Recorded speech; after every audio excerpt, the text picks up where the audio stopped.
नमस्कार, आप देख रहे हैं प्रेस जागरण और मैं हूं कुंदन कुमार। भाजपा और जदयू में जो है वो नूरा कुश्ती चल रही है। मैं आपको बता दूं कि जो आरक्षण अति पिछड़ा का को लेकर जो हाई कोर्ट ने जो नगर निगम का चुनाव जो है वो रोक लगाई है जिस पे उस पे ये नूरा कुश्ती खेल रहे हैं। दोनों आरक्षण की मांग कर रहे हैं। आज हल्ला बोल जदयू ने किया और 17 तारीख को जो है पोल खोल करेगी भाजपा। अब ये बात समझ में नहीं आ रही है कि अगर चाहती है कि आरक्षण के साथ अति पिछड़ा को आरक्षण मिलना चाहिए और आरक्षण के साथ चुनाव हो, तो दोनों मिलकर कोर्ट क्यों नहीं जाती है और कोर्ट से ये क्यों नहीं कहती कि आरक्षण होना चाहिए। वो उधर भाजपा को बोल रही है जदयू, और जदयू भाजपा को बोल रहे हैं। तो ये जनता को अब समझना चाहिए कि कहीं अति पिछड़ा जो है वो एक राजनीति का विषय तो नहीं बन गया है, क्योंकि अति पिछड़ा जो है वो एक बहुत बड़ा वोट बैंक है और इस वोट बैंक को जो है वो दोनों साधने में लगे हैं कि उनके जो पुरोधा हैं आरक्षण के अति पिछड़ा के कौन बनेगा।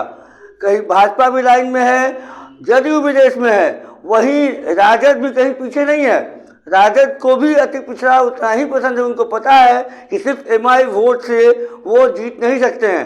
तो ये सबको लेकर ये रोक जो लगी है और जिस जो नूरा कुश्ती चल रही है उस नूरा कुश्ती पे ललन सिंह जो आज पोल खोल कर रहे थे गांधी मैदान में, भाजपा का क्या कहना है उनका, सुनिए जरा। मोदी जी, देखिए आजकल मोदी जी में और संजय जायसवाल जी में भारी कंपटीशन चल रहा है। हम देखते हैं मोदी जी ट्वीट करते हैं, उसके 10 मिनट के बाद संजय जायसवाल जी ट्वीट करते हैं। नरेंद्र मोदी जी जिस समाज में पैदा हुए हैं वो समाज कभी पिछड़ा वर्ग में था क्या? गुजरात में नहीं था। जब नरेंद्र मोदी जी गुजरात के मुख्यमंत्री बने तब उन्होंने उस समाज को पिछड़े वर्ग में शामिल किया। तो जो खुद ही पिछड़ा वर्ग में नहीं है, जो खुद अपने आप को पिछड़ा घोषित किया हो, उसको कौन मानेगा? ये बिहार का ट्रेंड है। और ये जो अति पिछड़े वर्ग को आरक्षण को यहाँ नगर निकाय में खत्म करने का जो षड्यंत्र और साजिश भारतीय जनता पार्टी ने रचा है वो उसी का हिस्सा है। इसलिए कि अति पिछड़े वर्ग के लोग, सब लोग, पूरी पार्टी अति पिछड़े वर्ग की तरफ देखती है चुनाव में, और अति पिछड़े वर्ग के लोग किसी की तरफ नहीं देखते हैं। नीतीश कुमार जी के आंख का इशारा देखते हैं और जिधर नीतीश कुमार जी आंख का इशारा करते हैं उधर वो 7 बजे लाइन लगा के अपना वोट देके काम पर चले जाते हैं। तो इसलिए 2024 का जो चुनाव आने वाला है इनको मालूम है, 2015 का ये देख चुके हैं। तो 2015 में जो इन्होंने देखा है उससे बड़ा ही आगाज न 2024 में होगा। तो इसलिए इनकी साजिश है कि नीतीश कुमार जी के प्रति अति पिछड़े वर्ग में भ्रम फैलाया जाए, जो भ्रम उरम फैलने वाला नहीं। अरे भारतीय जनता पार्टी करता रहे ना, 9 अगस्त को भी हम लोग किए थे ना, अलग हुए थे तो वो भी दिए थे धरना उड़ना। तो अपना जरा आकलन कर लें, धरना में कितना जन समर्थन मिला था। 2024 में नीतीश कुमार चेहरा हो गए हैं अति पिछड़ों के।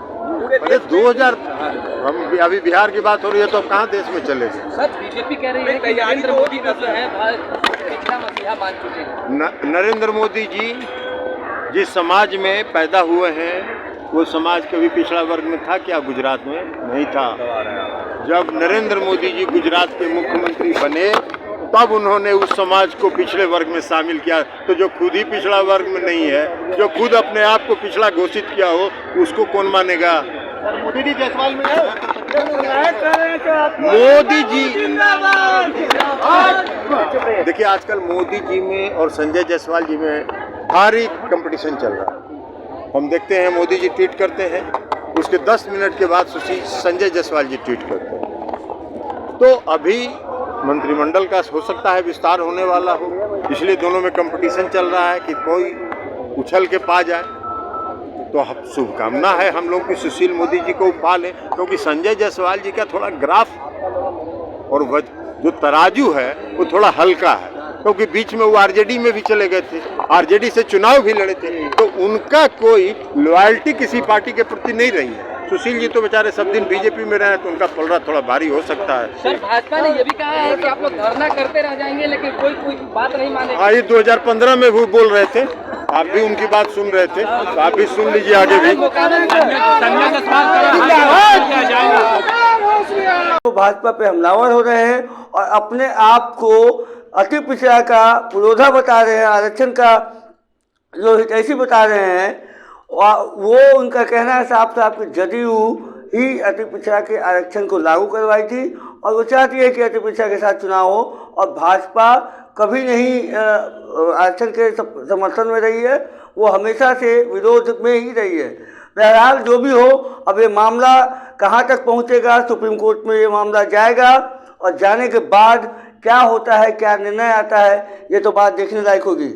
आप बने रहिएगा प्रेस जागरण के साथ, तब तक के लिए धन्यवाद।